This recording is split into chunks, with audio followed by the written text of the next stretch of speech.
প্রিয় ছাত্রছাত্রীরা, আজ আমি একটি স্টোরি লিখব যেটি তোমাদের বিভিন্ন পরীক্ষায় কাজে লাগবে। প্রশ্নটি হল, develop the following outline to a story within 120 ওয়ার্ডস। 120টি শব্দের মধ্যে নিচে দেয়া পয়েন্টসগুলি অবলম্বনে একটি গল্প লিখতে হবে। Add a title and a moral, একটি নামকরণ এবং একটি নীতিকথা দিতে হবে। এবার পয়েন্টসগুলো হলো, a donkey with a load of salt, একটি গাধা নুনের বোঝা নিয়ে যাচ্ছিল। Fell into a stream by chance, হঠাৎ করে একটি নদীতে পড়ে যায়। লোড বিকেম লাইটার, তার সেই বোঝা হালকা হয়ে যায়। Next time fell into a stream, পরের বার সে আবার সেই নদীর স্রোতে পড়ে অন পারপাস, উদ্দেশ্যপ্রণোদিতভাবে। Master put load of sponge next time, তার প্রভু পরের বার স্পঞ্জের লোড দিয়ে দেয়। রেজাল্ট, তার ফল কি হলো? এবার আসছি উত্তরে। প্রথমে নামকরণ, এখানে নামকরণ করা হয়েছে দ্য ডাঙ্কিজ ট্রিক, মানে গাধাটির কৌশল বা ফন্দি। তারপর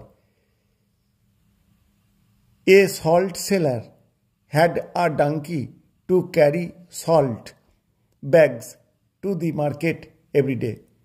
একটি লবণ বিক্রেতা, তার একটি গাধা ছিল, সে সেই গাধার পিঠে করে বাজারে প্রত্যেক দিন লবণের বস্তা নিয়ে যেত। দ্য ওয়ার্ক ওয়াজ হার্ড, কাজটা ছিল যথেষ্ট কঠিন।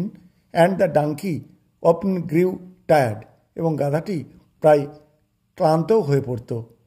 ওয়ান মর্নিং, একদিন সকালবেলা, হোয়াইল ক্রসিং এ স্ট্রিম, এরকম একটা নদী যখন পার হচ্ছিল, দ্য ডাঙ্কি স্লিপড, গাধাটি পিছল খেয়ে গেল।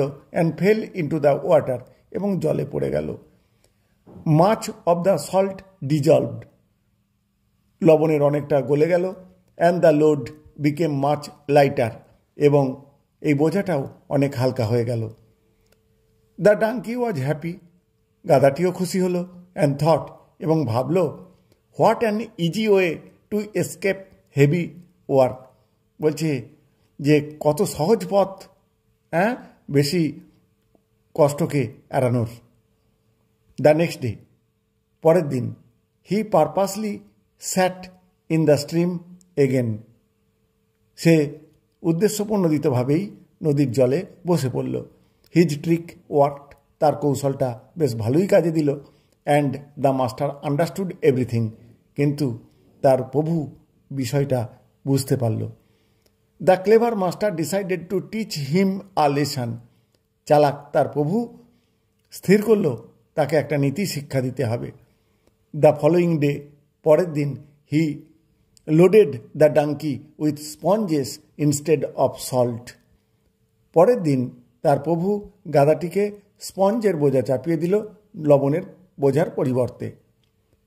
When the donkey fell into the stream, যখন গাধাটি সেই নদীতে যেয়ে পড়ল, the sponges soaked up water, sponge জল শোষণ করে নিল। অ্যান্ড এবং বিকেম এক্সট্রিমলি হেভি, এবং খুব ভারী হয়ে গেল। দ্য ডাঙ্কি সাফার্ড গ্রেটলি, এতে গাধাটি খুব কষ্ট পেল। And never tried to cheat again, আর কখনো তার প্রভুকে ঠকানোর চেষ্টাই করেনি। এই হলো গল্প। এবার মরাল অর্থাৎ নীতিকথা, সেটি হলো, cheating others finally harms oneself, অন্যের ক্ষতি করতে চাইলে বা অন্যকে ঠকাতে চাইলে শেষমেশ নিজেরই ক্ষতি হয়। প্রিয় ছাত্রছাত্রীরা, এই ধরনের রাইটিং পেতে তোমাদের অবশ্যই চ্যানেলটিকে সাবস্ক্রাইব করতে হবে। Thank you all.